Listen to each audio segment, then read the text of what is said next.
Empieza a grabar, Carlos. Estás grabando, ¿verdad? Perfecto.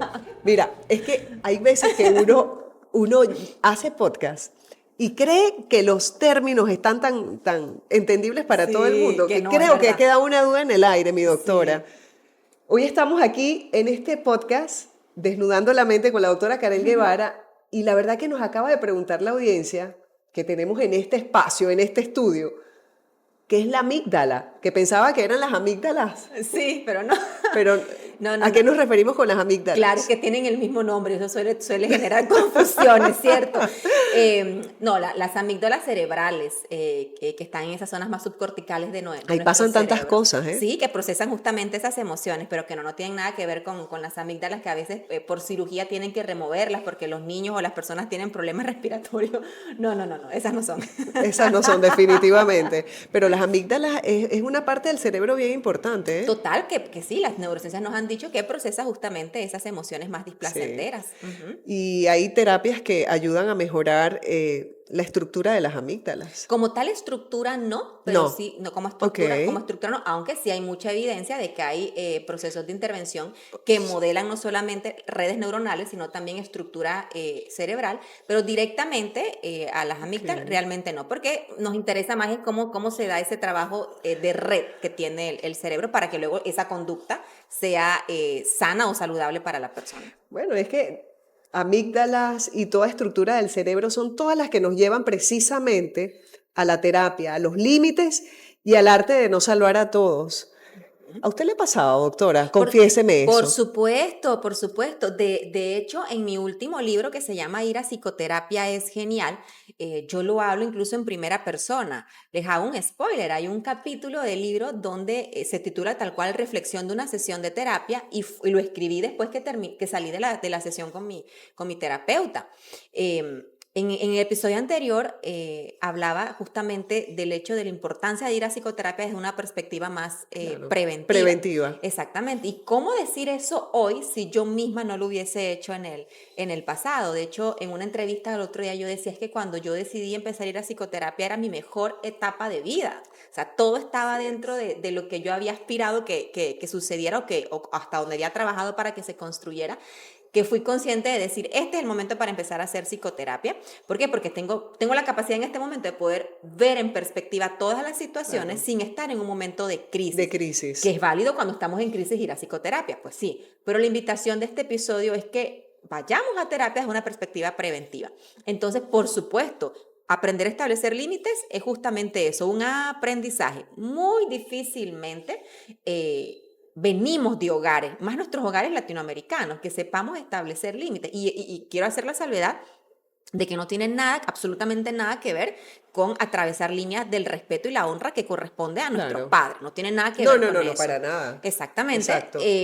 Pero como no hemos aprendido a establecer límites, ¿cómo de adultos vamos a ser capaces de Lo establecerlos? que pasa es que muchas veces, y lo vemos sobre todo, quizás nosotros en esta etapa de la vida ya estamos un poco más conscientes, pero antes veíamos que era muy normal una madre, por ejemplo, Ujú, que dejaba de comprarse ropa interior ujú, para comprarle los zapatos al niño que se le habían gastado. ujú.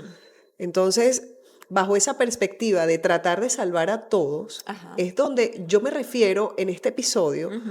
a cómo nosotros podemos entender nosotros mismos que tenemos que cuidarnos para poder cuidar a otros, sin que esa otra persona entienda, porque siempre nos preocupa mucho, aunque algunas personas ahora hay una tendencia que dice, no te importa lo que digan los demás, en realidad a todos nos importa lo que dicen los demás. Ujú. Somos seres relacionables, Sociables, sociables, sí. que evidentemente de alguna manera u otra nos afecta lo que los demás dicen, Ujú, en alguna medida. Pero ¿cómo nosotros podemos llegar a establecer esos límites sin que nuestros seres queridos, sobre todo nuestros seres queridos, entiendan que esto no se trata de egoísmo, sí. se trata de amor propio, aunque está Ujú, medio trillada la palabra, ujú. pero ¿es amor propio? Ujú. A mí me gusta utilizar justamente porque amor propio está tan trillado que a veces se malinterpreta de pronto con estos vocablos, como bien lo dices, Narki, del egoísmo, de centrado en el yo, ahora todo soy yo. Y esa no es la invitación. La invitación realmente es al autocuidado. Ok, ¿Qué quiero decir con el autocuidado? Voy a utilizar las palabras de una de una mujer que una vez estuvo en consulta y decía, he aprendido que para ser buena mamá, primero tengo que ser buena mujer. Entonces, ser buena mujer no es egoísta, es justamente mirar hacia adentro y verificar cuáles son mis necesidades. Porque si yo tengo bienestar, voy a ser capaz de tener relaciones mucho más sanas con mi hijo. O mi hijo o mi hija, ¿no? ¿Qué pasa si yo como mamá vivo en angustia todo el tiempo? Por poner el tema de que dejé de comprarme la ropa interior, que puede haber sido un montón de Sí, un montón de cosas. otras situaciones. Mira, si yo no tengo las estrategias y bien establecidas mis prioridades, ¿qué va a ocurrir? Yo voy a estar enojada. Con la vida. Con la vida voy a andar enojada. Nadie enojado tiene la habilidad, porque cuando estamos enojados, nuestras acciones operan en función de la emoción, no de la corteza prefrontal. Entonces, ¿cómo le voy a hablar a mi hijo o a mi hija? Desde el enojo. Claro. Entonces, eso, vuelvo a repetir, no solamente me daña el vínculo, sino que también me daña la relación con mis hijos. Así es. Por ejemplo, estamos hablando de hijos, los niños, por ejemplo, que estudian con sus mamás. Y cuando yo los tengo en consulta, suelen decir, no, papá es lo máximo, pero con mamá, no. Yo, ¿estudias con mamá? Sí, estudio con mamá. Entonces, ¿qué pasa? ¿Qué ocurre? Que claro, la mamá tiene un sinnúmero de cosas que hacer, tiene un tiempo estipulado para poder... Es que me da risa porque sí, eso me dice mi hijo. Ajá. Mi hijo me dice, es que yo estudio mejor con mi papá que contigo. Y yo...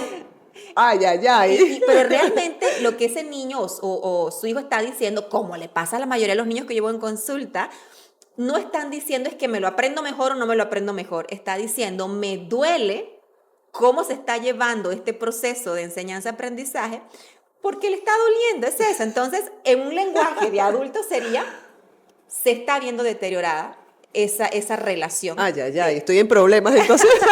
Entonces, yo suelo decirle a las mamás que llega un punto donde es importante reflexionar y ponernos a pensar, ¿realmente cuál es la prioridad en este momento?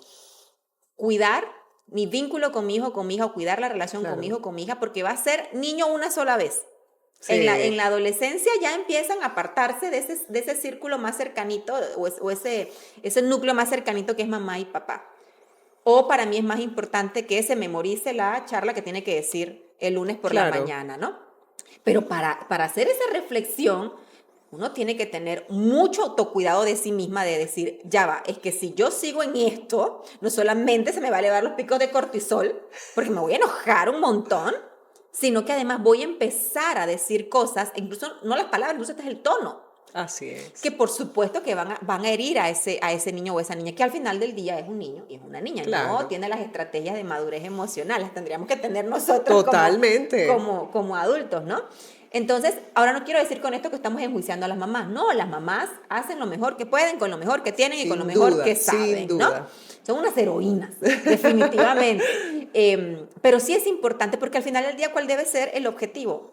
Mejorar. Totalmente. Porque lo que aspiraríamos es que los hijos sean una mejor versión de lo que nosotros fuimos, de lo que nosotros somos. Y eso tiene muchísimo que ver, no solamente con lo que le damos material, sino también con el banco emocional que le estamos proporcionando a esos niños, que insisto, van a ser niños una sola vez. Pero entonces, a la final, volviendo pues al tema, ¿cómo hacemos o cómo llegamos al punto de no querer salvar a todos, de atender a los demás antes que a mí mismo? Y me recuerda mucho a una paciente que vi, este podcast se está grabando un día sábado, que vi ayer viernes, casualmente, y fíjense, una de las recomendaciones que le dije, que van a parecer muy banales, muy banales, pero el terapeuta lo que trata de ver es todo en perspectiva, para poder decir, esta es una de las estrategias más prácticas que podemos utilizar. Y una de mis estrategias fue decirle, ¿ha pensado en buscar ayuda en casa? Porque ella lo que demandaba era que el esposo no se involucraba. Entonces yo le decía, a su esposo no lo podemos cambiar, al menos cambiarlo por otro, pero no, eso era para romper el hielo, para que se riera, ¿no? Pero, ¿por qué él no está aquí? O sea, yo no puedo trabajar con alguien que no está presente.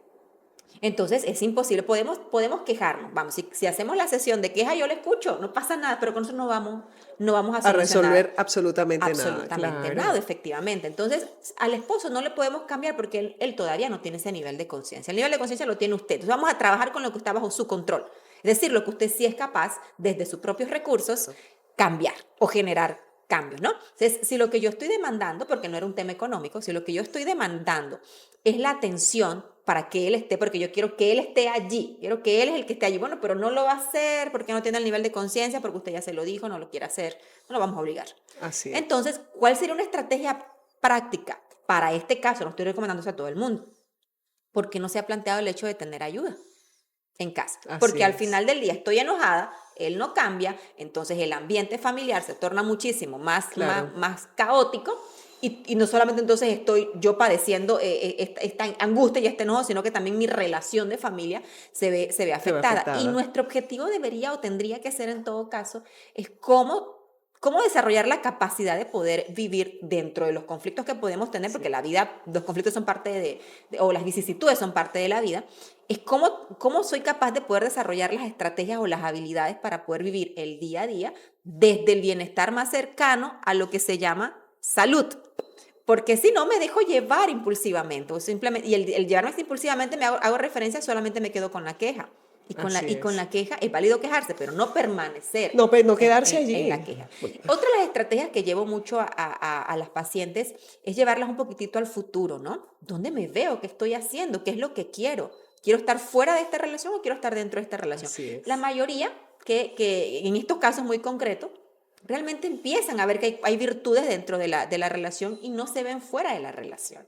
Porque, bueno, todos son relaciones donde se sienten cuidadas, protegidas, pero hay algunos detalles que no le agradan. Y bueno, también es que es cierto que somos diferentes a lo largo de los años que vamos conviviendo juntos, ¿no? Entonces, siempre es qué puedo yo cambiar desde el control que yo puedo tener, no cómo hago yo para cambiar a los demás. Desde el control que no tengo, porque es que cada persona tiene la individualidad de poder decidir o no. Y hemos hablado de límites, pero hay algo que a veces dejamos pasar, porque cuando hablamos de límite a veces pensamos que solamente es hacia afuera, son los límites que le pongo a las demás personas. Una vez me preguntaron en consulta, doctora, dije lo que usted me dijo que dijera. Yo, ya va, vamos a desglosar esto. ¿Qué le dije yo que dijera? No, ya va, ¿qué pasó aquí? Bueno, entonces siguió algunas estrategias, reorganizó y dije, bueno, establecí el límite. Yo, muy bien, ¿y qué ocurrió?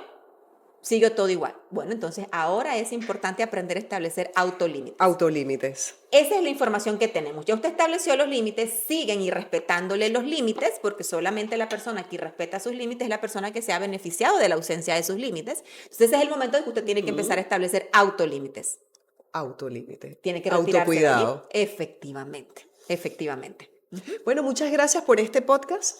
Este espacio es gracias a Guías Médicas, Nubemed, a Neurobienestar y a la doctora Karel Guevara. Muchas gracias. Nos vemos en un cuarto podcast. Por supuesto. Y le tengo un reto.